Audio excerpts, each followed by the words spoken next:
Welcome everyone to our Packers 2020 opponent preview series, virtually alongside Jim Owczarski. I am Olivia Reiner. Today we're going to be taking a look at the last quarter of the Packers regular season games and giving you some analysis and some things to watch heading into that series. Jim, let's take a look at the last 4 games of the Packers regular season schedule. First, they are on the road against the Detroit Lions. Then they are home for 2 games, once against the Carolina Panthers and then against the Tennessee Titans. Finally, they finish the season on the road in Chicago against the Bears.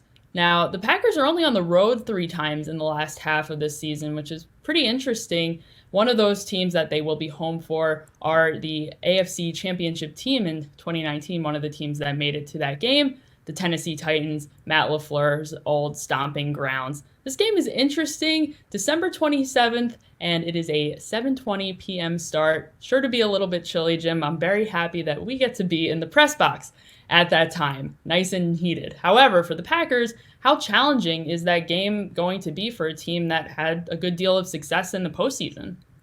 Yeah, this was, I think when the schedule was released back in April, Olivia, was probably the one curveball in that, you expect the divisional games late, but to get probably one of their toughest AFC opponents, the second to last game of the season, you would think both teams have playoff implications on the line. Maybe at that point we're writing about a potential Super Bowl preview. And if there's any issues or lingering concerns about a Packers run defense, assuming Derrick Henry is healthy and the Titans do what they do, that's going to be a front and center as well on what should be a very cold night at Lambeau Field. It's easy to kind of forget how good the Titans were to a degree when you kind of zoom out and the Chiefs win the Super Bowl. They've got the MVP and how high flying that team was. But the Titans, they ended Tom Brady's career in New England.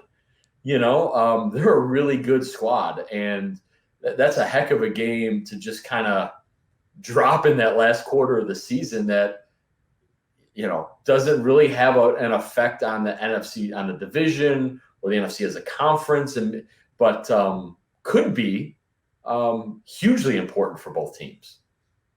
Certainly not a game to overlook on the 2020 schedule. Let's also not overlook the fact that the Packers play on the road twice at 2 NFC North opponents to end the season. Not going to be easy. Once at the Detroit Lions and the other again to finish the season against the Chicago Bears.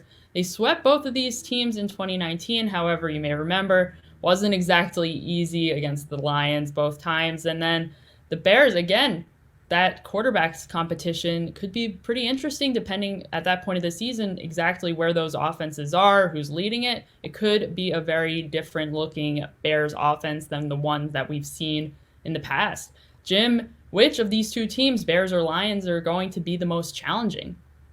Yeah, it's kind of funny to say the Packers got back on the winning track against the Lions.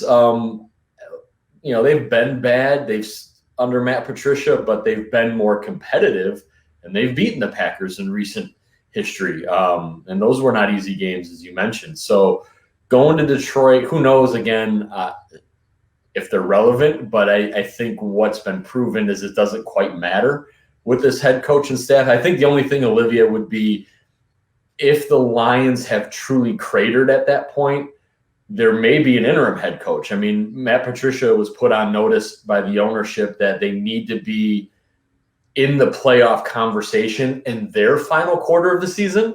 So that could add a bit of something to this Packers game at that point at Ford Field.